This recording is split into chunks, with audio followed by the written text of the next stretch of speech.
Welcome back to the Pretty Spectacular Football Show. I'm Pretty Girl Daz, and every week, well, almost every week, I'm here giving you the collegiate football, the NFL football, and all the things that are in between. Last week, and then what nobody gonna tell me, good thing I watched my own stuff.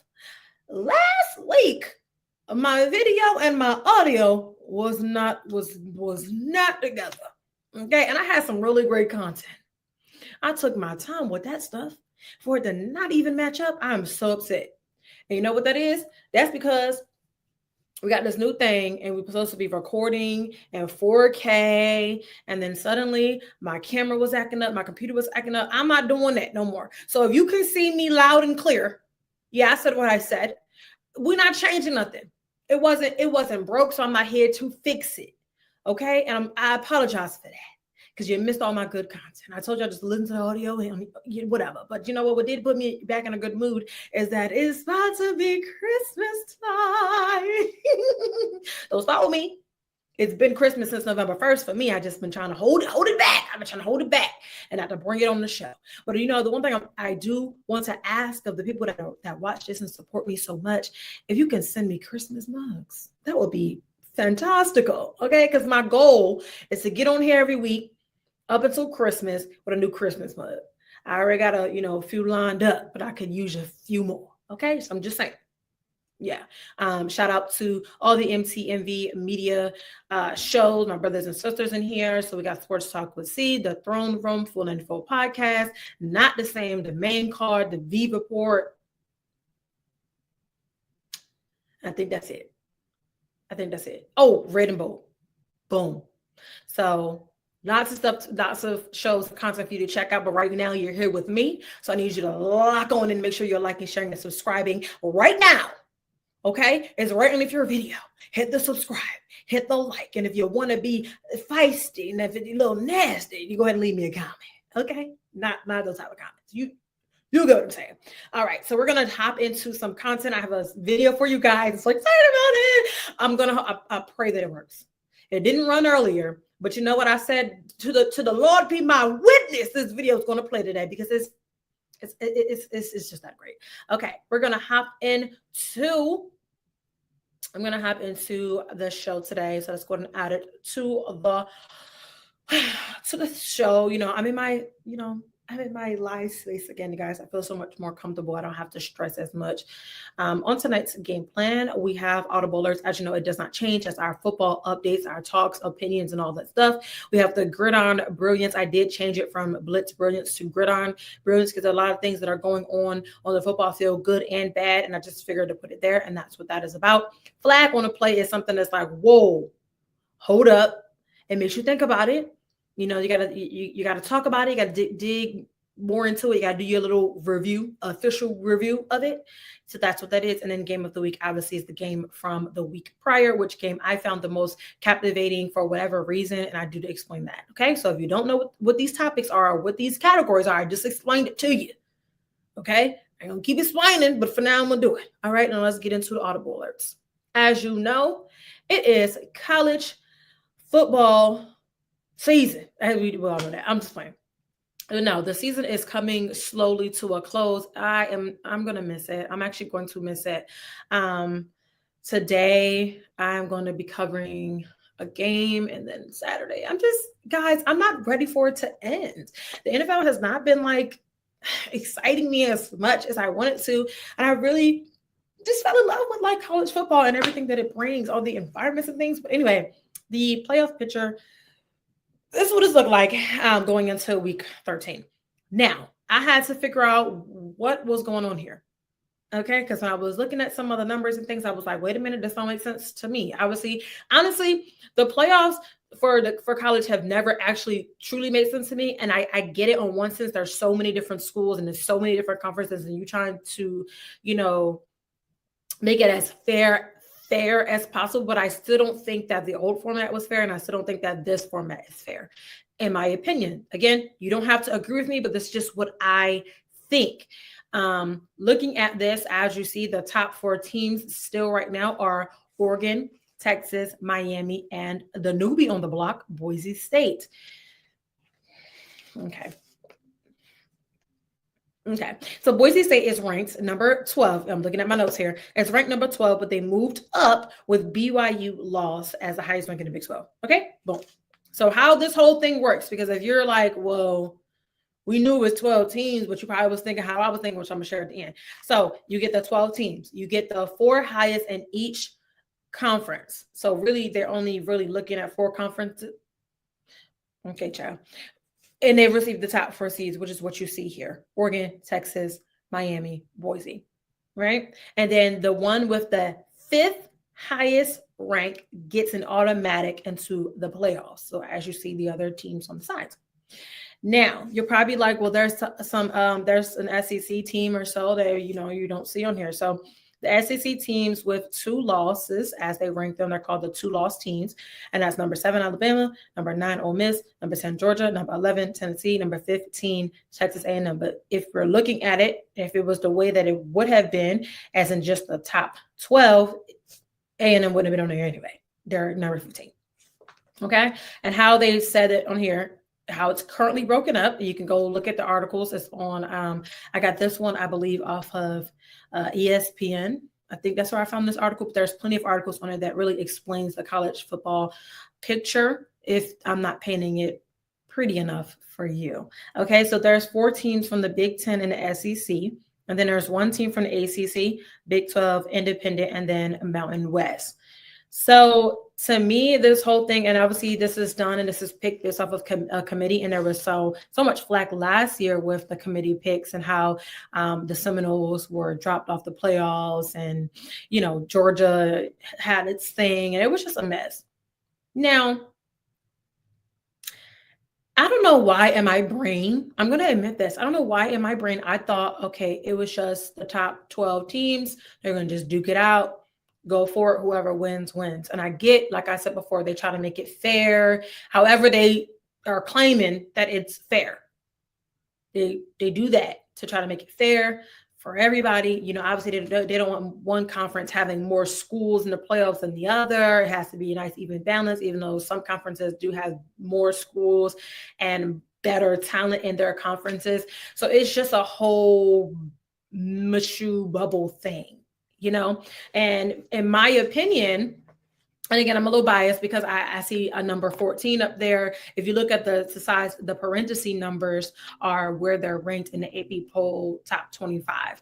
So, and to me, if I'm just like looking at it from a blind eye, I'm like, well, how is number 14 and number 12 making it, but number 11 is not making it? That doesn't make sense to me.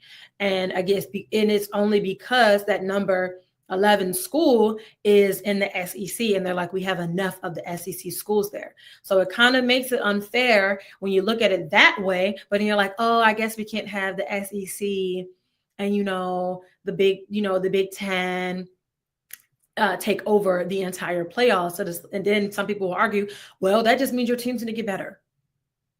I didn't say that. I'm just saying some of the things that I have been seeing online, which is why I'm bringing it here on the show, because there is a lot of room for argument. There's a lot of room for interpretation. There's a lot of room for a lot of things. And then it just, again, makes it be like, well, wait, like we worked so hard, and there are undefeated teams like Army that are not even going to make the playoffs because of the system and because of where they are ranked. I believe they're number 16 now, but either way, they won't make it because they're number 16, but it's also like, wait, they're undefeated. And there's teams who have lost who are in this top caliber. But then again, you go to, the strength of schedule, the actual conference strength, and you have all these different things that go into it. So it's kind of like at somewhere, somehow, it's going to still be unfair in a way. Some way, somehow, somebody is not going to like it. I'm now one of those people that I'm like, where my Vols at? And I'm a Vols fan now, okay? Where my Vols at? At first, I was like, where's the Army? I'm an Army girl. I've always been an Army girl. Obviously, I'm a retired veteran. I'm a retired Army veteran at that. So I always want to see Army. Then the Army is blazing right now, right? So I'm a little perturbed about it. It's a little upsetting to me. I'm a little biased as well. So I can't give you, I'm not going to sit up here and be like one of those people that try to give you the politically correct feeling about this. I'm telling you, I'm a little biased, and to me, let the top 12 just duke it out at this point. It's already going to be unfair anyway. I don't know. I don't know. It's just kind of like, well, I get why we have the top 25, but then in the same way, well, if you got a committee that's really picking who they want to see in the playoffs anyway, then does it really actually matter? It's probably not the way to look at it, but that's just my thoughts. And that's why you're here, though. You're here to hear my thoughts. I would love to know what you all think about this. How do you see it? There's teams who have been doing great things. Like, I do agree with a lot of teams that are on here. I'm not going to say I don't. It gets a little fuzzled to me when it's like, oh, well, we can't have too many SEC teams. Well, in reality, the SEC is one of the biggest conferences, and they have some of the best teams and some of the best players on their rosters. And is it their fault? Maybe. I don't know. And the same thing, like the coach for the ACC was just saying, like, there's just so much bias when it comes to, certain things. And yes, we know the SEC has been dominant for a very, very long time. And it's just like, so is it fair to then, I'm not getting into it. I can literally have the entire show be about this. And I've already ran over my time. So I'm going to move on to something that makes me excited, something that makes me super excited. The NFL and obviously HBO Max is doing the Hard Knocks. I would say I did not watch any of the other ones. Don't ask me. I didn't watch them. But I'm going to watch this one. Somebody needs to give me their HBO Max. Let me borrow it. I just want to watch this. You can have it back. You can log me out when I'm done, okay? And obviously, for obvious reasons, it's the AFC North. Yeah. My Steelers, Yanks. I think this is probably going to be one of the best ones that they've done. Again, maybe I'm a little biased here. What do you think? I've always said I felt like, especially in the most recent years, that the AFC North has been one of the hardest divisions, one of the most skilled divisions. Like the Ravens, the Steelers, the Bengals, the Browns have floated in here a little bit. Okay? But they've always been as good as one another. I've said this so many other times. I know some people hate that I say it. Some people just, because obviously I'm a Steelers fan, but I have to be realistic sometimes. I'm not like other fans that just every season, we're going to the Super Bowl. I'm not one of them. I'm realistic with this, right? I know that there's been seasons, plenty of them, where the Ravens have been completely better than everybody in our division, where the Bengals, they went to the Super Bowl. So clearly they was better than us, right? But it's always been super highly competitive football, the grunge trenches football to me. You don't have to believe what I believe. You don't have to value my opinion either, but it's just what I'm saying. So I feel like this right here really just shows the grunt and the legacy and the toughness of football, because in this division, like I said, a lot of them are always neck and neck. In other divisions, it's like there's a clear leader of who's the best, and everybody else is just not good.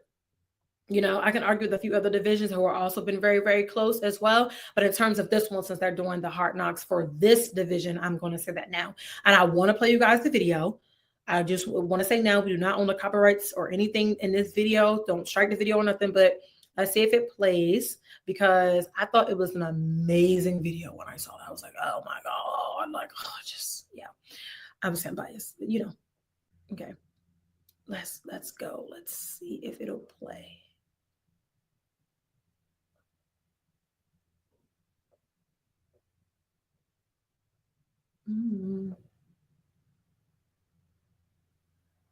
I don't know, guys. Is it not playing? It's not playing for whatever reason. So I uploaded. I was hoping that this didn't happen. I was hoping that this did not happen. I don't know, y'all. It was playing. The thing is, it played earlier, and then I guess it said, no, we're not playing. Okay, well, sorry, guys. I thought I was going to be able to play the video. I'm going to put it. I'll put the video up on my, what is it called? I'll put it up on my social media page, so you can be able to go through and you can actually see the trailer from there. PG Love Sports, make sure you're over there. Go give it a follow and look out for it, because it's not playing here. I don't know why it is specifically uploaded here. And I've downloaded 4 times, so I know that it works. Okay, but it's okay. Whatever, we'll move on for the sake of time. Okay, moving on to Gridiron Brilliance. Okay. Now, I think that we're gonna owe somebody an apology. I know I do. I'm gonna have to owe this young man an apology. Can you guess which one I'm talking about? Can you guess which one I'm talking about? Yeah, Mr. Bo. Mr. Bo. Okay. So obviously we know Jaden Daniels is leading it. He's leading it. Took off. Okay, the way he took off in college and was great, great. We already knew that the great expectation of him coming in to be great was there. Now, I will say, everybody else was saying the second best rookie quarterback. Actually, the first best was supposed to be Caleb Williams. I never saw it. And I'm just saying that. And then I said, when he go over to Chicago, they're going to ruin that young man the same way that they ruined the past two young quarterbacks that went there, and more specifically, the way they did Justin Fields. I knew that they were going to ruin him. And it's looking like that's what's happening, right? I think that something having the switch happened. He's not the Caleb that we have seen over time as we've gotten to know him, as he's prepared himself to come into the NFL. We have not seen that person because, again, Chicago is where you go for your career to die. I said what I said. Oops. I may have said too much. Moving on, though. So Mr. Daniels here was coming in as number 2. Boom. I did see his great potential from the very beginning. I thought that he should have gotten a lot of the coverage that Caleb Williams received, but he did not get as much, right? And then everybody was like, after that was going to be Drake May. Everybody was hyping up Drake May. He's the best. I did not see it. I will say that. I didn't see it. Not me. I wasn't on the Drake May fan base bandwagon train. I was not. And I also was not on Bo Nix's either. Because I was like, Bo Nix. I gotta remember to look at the camera. I'll be looking everywhere else but the camera. Anyway, I was not on the Bo Nix train. I didn't think he could do it. I did not see it in him. And some people were like, he's going into a system that I think that he'll play really well in. I think that Sean Payton is going to really be able to, do his best for him, develop him more into the player that he needs to be. And he's really going to make a difference on that team, not necessarily in the NFL, but on that team. And that is very true. That's exactly what has happened and exactly what he has done. He has literally shown that he is amongst the great rookies in this QB class. And it's sad to say that he did not really get any type of anything.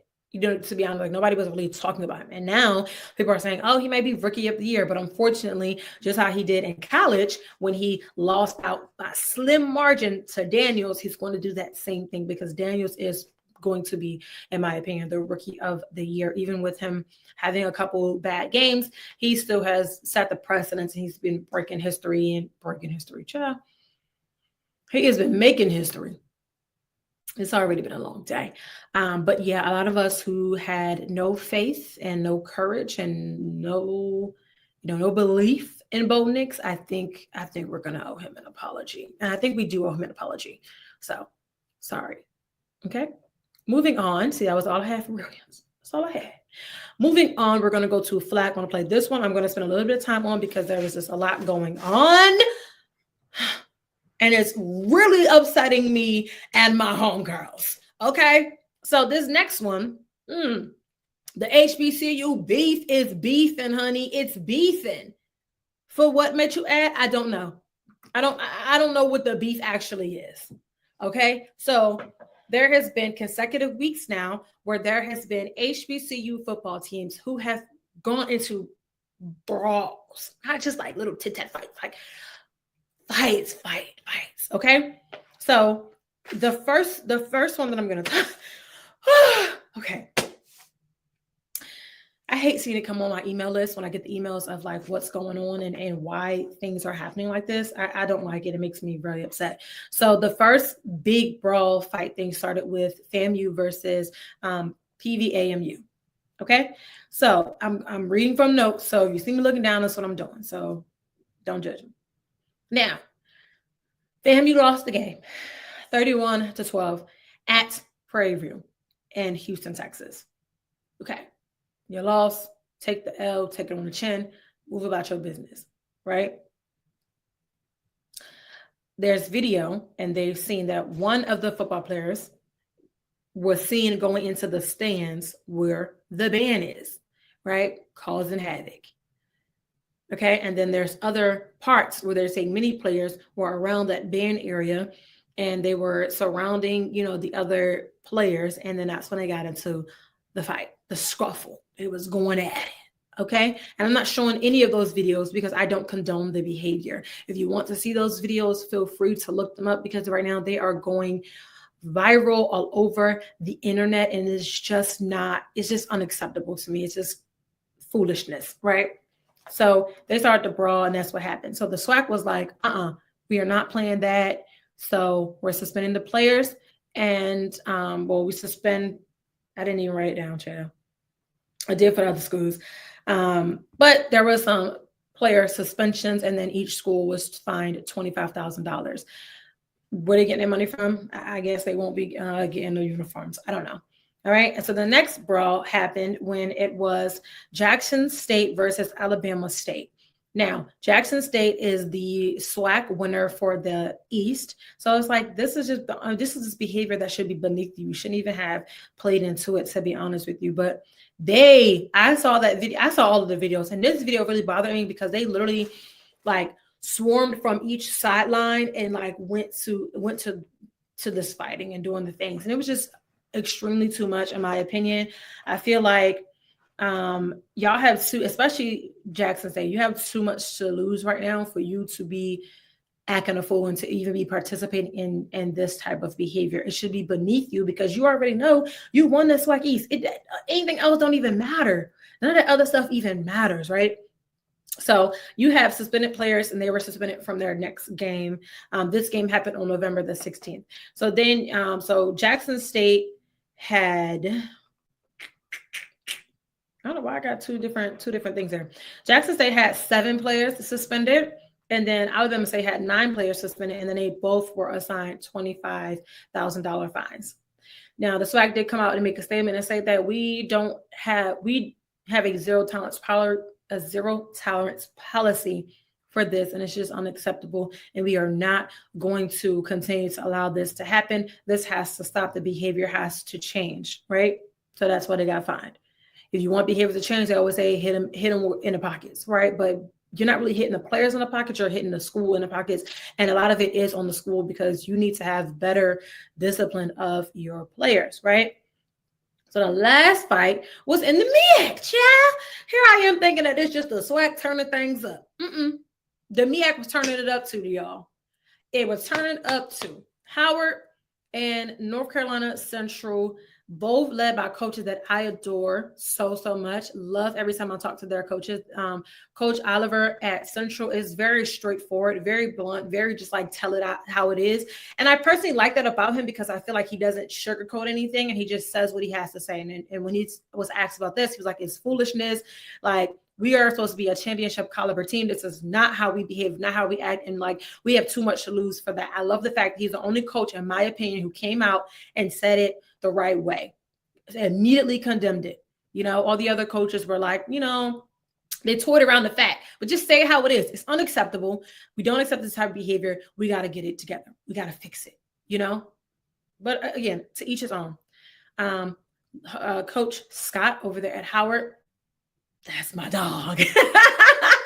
Y'all know he's probably my favorite. I say I have so many favorite coaches, but no, he literally is my favorite coach out of at least the MEAC going in, but almost all of the coaches, because I've sat and I've talked to him and I love what he does and what he stands for his team. I don't love that's going on. And I didn't love his response either, but that's just me in my opinion, So with them, Central did beat them 26-3.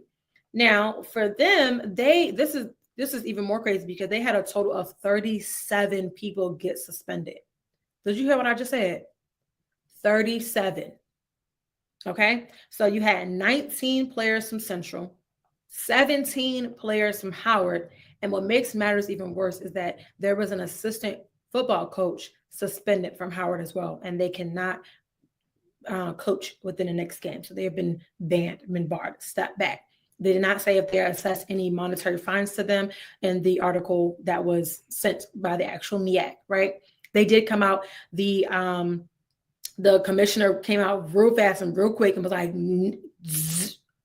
zero tolerance policy, period. Okay, she stood on business. Okay, she came out with a really like very fast statement.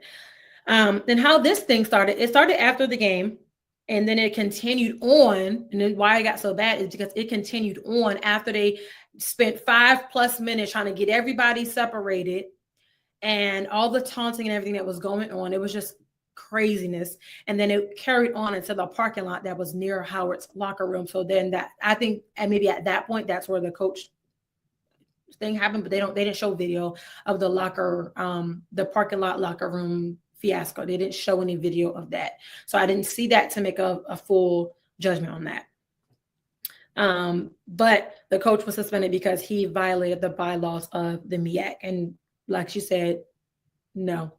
And this is a trend that I've been seeing from covering the games, from being in the spaces with these games and these players, and just being on the sidelines as well. There has been such a change in the lack of discipline, the lack of respect, the lack of sportsmanship. And it shows. And it's been showing so much right now that we're talking about. We're talking about 6 schools right now that has had these problems and these issues that has been blown all over the internet. We already don't get enough positive news that come out of HBCUs. And of course, they're going to hop on the first thing negative that they see. They're going to hop on and they're going to spread it like wildfire. It's all over Sports Illustrated, ESPN, it's all over the local news. Like I could not go down my timeline without seeing it all over the place. And that's disheartening to me. And I don't like it. I don't know what needs to change. Is there has to be some real core. We need to get our discipline and our sportsmanship up. And I'm not a coach, so I don't know how to do that. I don't know how to navigate that. But I just know it's very disheartening to me to really see our HBCUs who have been doing some great things this season and the prior seasons and all of those things. Like when I talked to the head coach of Morgan State, and he talks about all the community aspects and all the academic things that they have been doing and putting together, then to see it basically be overshadowed by this behavior, it makes me so upset, because this is not what we need to be seeing from our HBCU community. So I had to talk about it because it's something that just bothered me. I'm like, what is going on? Another one? It just wasn't my thing here. But I'm going to move past it. I do hope that these teams really get it together and they really realize like you have more to lose than you think. So you need to think before you act. Period. Move it on. Owner Woody Johnson is the problem. I said it. There's a question mark right here, but he's the problem. Recently, he fired the GM, Joe. He fired Robert Saleh back in October. He's going to get a new quarterback because there's talks that he doesn't want Aaron Rodgers to come back. And then all the blame is being put on, one person, two person, it's all the blame. But really, Woody has been an owner for some time now, and the Jets has been subpar for some time now. Decades. Okay. So it's not like they've been great. They haven't been great since they won the Super Bowl. Okay. So sauced up Woody is the problem. He's the problem. And the lack of accountability is looking very much like that owner down there in Texas, not wanting to take accountability for your actions and your wrongdoings. He's the problem. No matter which way you try to spin it, flip it, reverse it, he is the problem. But as long as Woody making money and got a chain on that says Woody and the Jets, he not worrying about that. I do hope that maybe the next hiring cycle that he gets somebody that he gonna get somebody he feels regardless. But I hope it is somebody who is actually, successful in these roles and maybe can turn around, because this was supposed to be the Jets like turnaround of the century, the decade, or whatever. They were supposed to be trying to vie for the Super Bowl or whatever, and they just been the same old team. The Jets is another team where you go where you want your career to die. That's what they say. I didn't say it. That's what I heard on the street. You know what I'm saying? So, Woody the problem. Woody is the problem. I said what I said. I said what I said, regardless if you agree with me or not.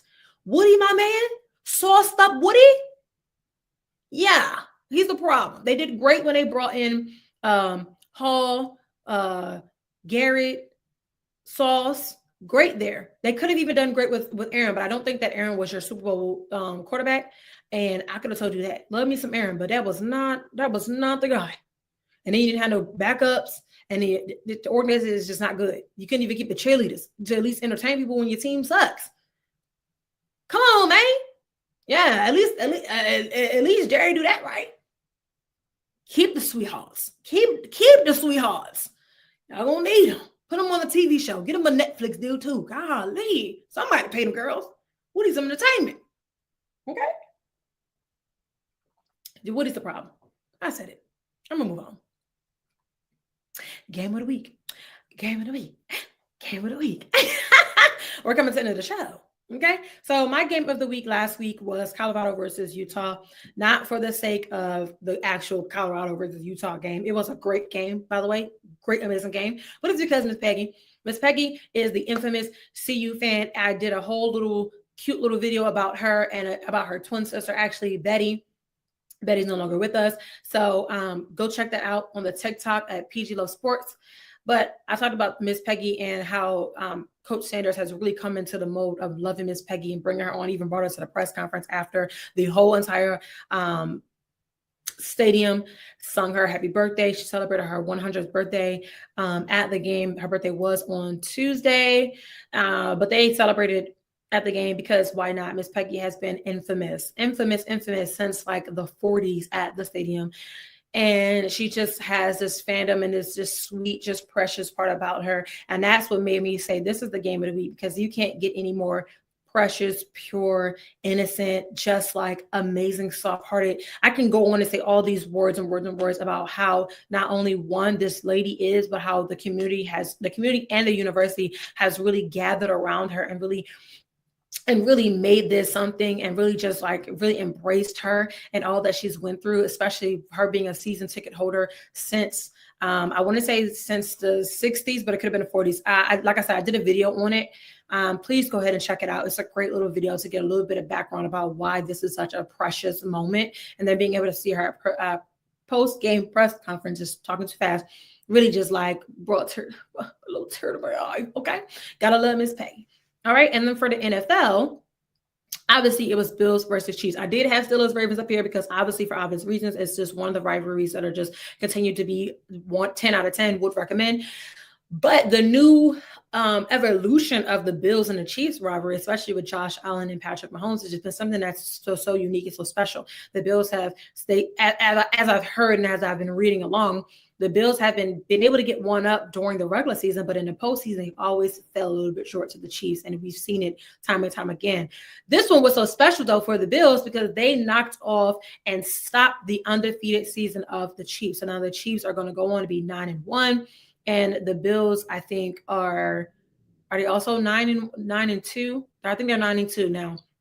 So either way, it just kind of like they knocked them off the high horse and they brought them back to the face of reality of the NFL. It's like, welcome to the NFL. You can't just continue to play subpar and mediocre, as other people would say. I'm not saying that, but you have to be knocked off your horse and like knock some sense into you. And honestly, I think that this was probably the thing that needed to happen to Patrick and the Chiefs, because they're now going to like, oh, lights on. We gotta put our armor on. You know, this is around the time of the season where they put that armor on, they lock it up, and then they turn into like, I don't know, it's like the Trojan horse or something. I'm not really sure what's happening, but you know, they always turn into this like fight mode when it comes toward like this part of the season and going into the rest and toward the end of the season. So I think that this may have been the wake up call they needed. I don't know if that's good or bad. You decide what that is. And then the Bills obviously continuing on their stride. They have not been getting a lot of talk as they should have been lately, especially with their record being so good. And, you know, people are saying that Josh Allen is just not, the quarterback is subpar. I've always been like Josh Allen, like, you know, one season I was like, it's the Bills' time to coach the Super Bowl. It's the Bills' time, you know, and then Patrick Mahomes and them slapped them out of the way. So that's just that. But yeah, those are my games of the week. Thank you so much, guys, for watching the show and tuning in with me. I try not to ramble on too much, but y'all know that's just who I am. That's just why I'm here. I'm so passionate about this. I really, really love what I do. So please make sure that you guys, like I said before, are liking, sharing, and subscribing at all social media platforms at PG Love Sports as well as MTMV Sports. Thank you so much for watching and tuning in. I can't wait to spend the next week with you guys. I can't wait to see what I pull up for next week. Remember, I'm going to be dropping that trailer video on my social media, so make sure you're going over there right now to go ahead and look at it. Once again, thanks. I'll see y'all next week.